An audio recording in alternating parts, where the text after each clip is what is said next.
It was a different kind of Passover, to say the least.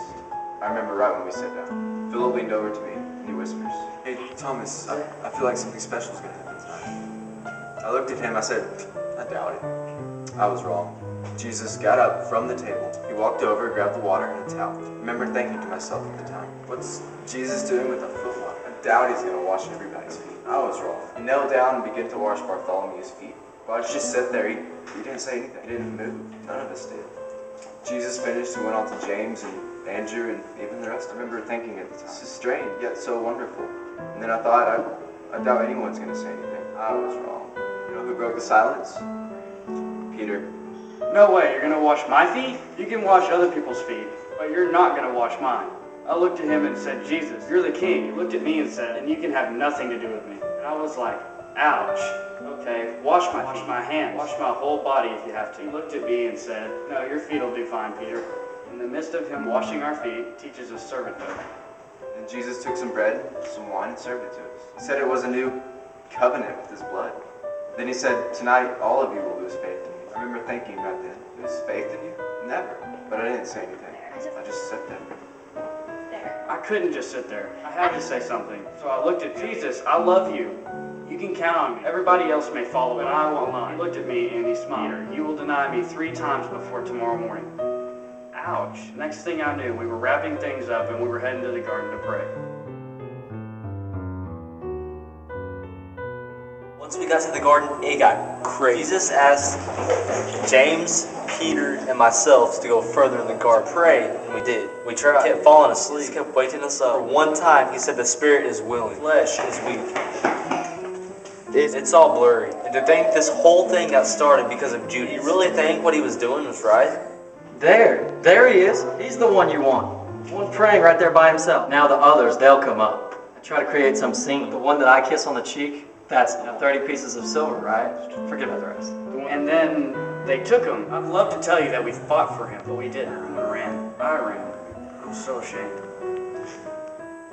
What have I done? What have I done? Was I so stupid to think that? I've killed him. I've killed him. I've crucified Jesus. I crucified Jesus. Personally, I did not think that man deserved that. I was just a soldier doing my job. When the governor gave his sentence, that's when I would go to work. I love my job. I felt like I was administrating justice every time I nailed someone to the tree. That man did not deserve that. It didn't make no sense to me. It makes no sense. There I was, rotting in jail for stealing and murder. The next time I stepped out the jail cell, that was probably it. So they came and got me. They put me next to this guy that was beaten to a bloody pulp. And governor started asking the people, which one of these guys do you want to set free? I mean, it was obvious. Of course they were going to say, let Jesus go. Then I was going to tell them where they could go. And then the crowd started, Barabbas. They were saying my name over and over. The guard, they threw me into the crowd. And took Jesus to Golgotha. 1 minute, I'm a man marked for death. And then the second, I'm set free. So I followed Jesus away to Golgotha. I was stationed at Golgotha that day when they brought him to me. I will never forget the way he looked.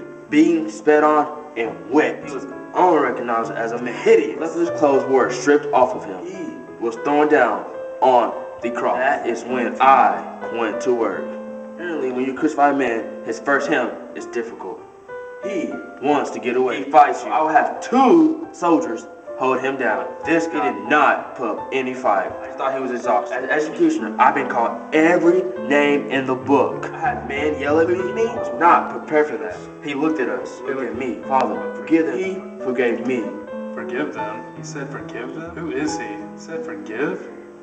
It should have been me up there. I should have been the one hanging on the cross. My place. And I looked up, and then I remembered. He took a deep, agonizing breath and said, it's finished. And he died. Surely, this man was the Son of God.